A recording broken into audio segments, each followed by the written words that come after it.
Et rebonjour, et oui, deuxième vidéo de la journée, je crois que c'est la première fois que ça m'arrive, ou presque, j'avoue que c'est pas dans mes habitudes de faire deux vidéos dans la journée. Vous avez eu les résultats de Day One, d'ailleurs merci parce que en termes de vues, on est pas mal là, j'avoue, je dois l'avouer, donc merci à vous.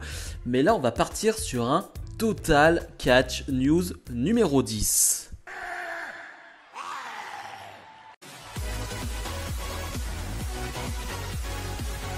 Et cette news, je pense qu'on l'a tous vue, on a pu tous la constater parce que ça a eu des impacts et surtout un gros impact sur le show d'hier. Cette news, c'est tout simplement Roman Reigns qui malheureusement est atteint du Covid. C'est lui qui l'a annoncé sur ses réseaux sociaux et ensuite la WWE l'a annoncé. Il a annoncé tout simplement qu'il avait été testé positif le matin même. Donc voilà, c'est vraiment récent qu'on le sait. La WWE a dû changer ses plans au dernier moment. Mais on parlera de ça plus tard. Il y a tout un questionnement, tout un problème, on va dire, autour du Covid dans les entreprises et du Covid chez WWE. Il y a quelques jours, un article de Fightful était sorti comme quoi la WWE n'exigeait plus les 2 tests hebdomadaires tout simplement au Covid, ce qui avait choqué beaucoup de personnes, moi y compris, parce que je trouvais ça bizarre qu'une grosse compagnie comme WWE n'exigeait plus des tests. C'était bizarre. Et finalement, on a Dave Meltzer qu'on connaît très bien, qui n'est pas toujours très bien informé, mais qui parfois sort de vraies choses. Alors pour le coup, je ne sais pas si c'est vrai, si c'est faux. Ça, une nouvelle fois, je vous laisse faire votre avis. Mais en tout cas, il nous dit que il va être un peu plus nuancé, c'est-à-dire que la WWE a envoyé un mémo à toutes ses superstars concernant les nouvelles règles donc qu'il y a à appliquer donc du côté de WWE. Donc je vais vous lire ces règles, ça va peut-être être un peu long, mais il faut être précis. Il est suggéré à tout le monde de recevoir le vaccin Pfizer ou Moderna et un rappel, si quelqu'un a reçu le vaccin à dose unique Johnson & Johnson, il est suggéré de recevoir le rappel Pfizer ou Moderna. Le personnel vacciné devra être interrogé et examiné avant d'entrer dans la salle. Ceux qui seront symptomatiques devront s'adresser au personnel médical de la WWE. Toute personne présentant des symptômes devra se faire tester. Toute personne testée positive et non vaccinée devra observer une quarantaine d'au moins 10 jours et un examen cardiaque avant de pouvoir faire son retour. Toute personne testée positive et vaccinée sera éloignée pendant 6 jours. Si ces personnes sont asymptomatiques, le 5e jour, et qu'elles ne montrent aucun symptôme, elles pourront faire leur retour avec 2 tests antigènes séparés de 24 heures. Toute personne en contact avec une autre personne testée positive a la condition de se faire tester tous les jours pendant 5 jours après l'exposition si elle ne montre aucun symptôme. Oui, c'est très compliqué tout ça, mais en fait c'est très simple.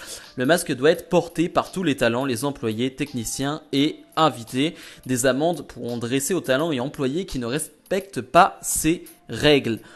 Voilà, c'était un peu long, mais je trouvais ça important. Encore une fois, je ne sais pas si c'est vrai ou faux. Moi, ça me paraît plutôt logique parce que, encore une fois, on est dans une grande entreprise, on parle de WWE quand même.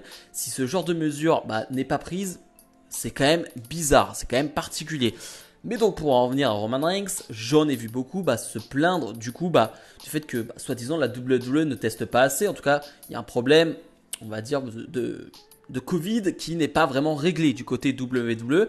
Et en plus, ça arrive sur Roman Reigns. Je vais pas vous refaire l'histoire de Roman Reigns, mais Roman Reigns, voilà, il a eu quand même, on va dire, une certaine maladie, une certaine leucémie qui, je suppose, l'a affaibli et a affaibli son corps et son organisme. Donc avoir le Covid, je suis pas sûr que ce soit la meilleure des choses.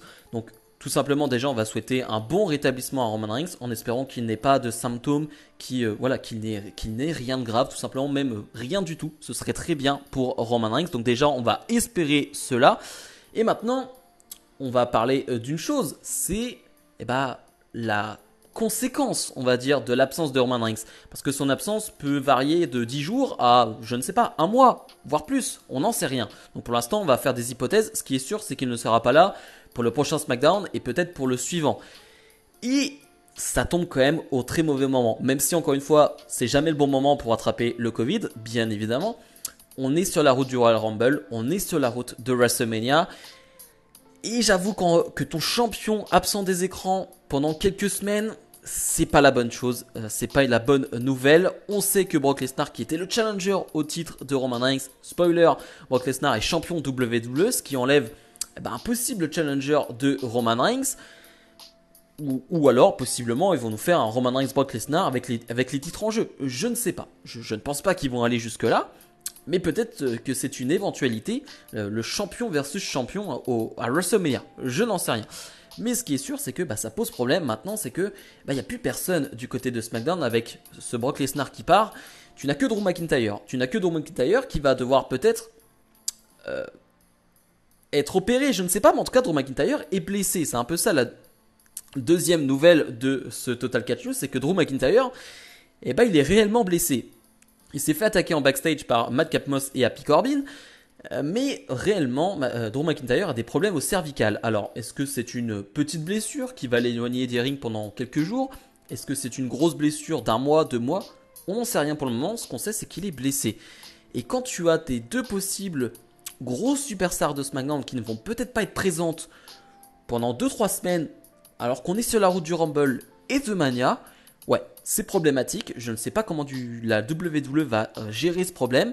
De toute façon, tout ce qu'on espère, c'est que Roman Reigns va aller très bien, qu'il sera le plus vite possible présent. Idem pour Drew McIntyre. On espère vraiment que cette blessure, ce n'est pas grand-chose et qu'il va vite être soigné. Parce que déjà que la victoire de Brock Lesnar fout un bordel pas possible chez WWE, ces deux nouvelles-là, Roman Reigns qui a le Covid et Drew McIntyre possiblement blessé, ça la fout mal quand même. Donc c'est un gros bordel cette semaine du côté WWE. On aura peut-être des réponses à Raw et du côté de SmackDown. Donc voilà, il va falloir suivre attentivement ces deux shows.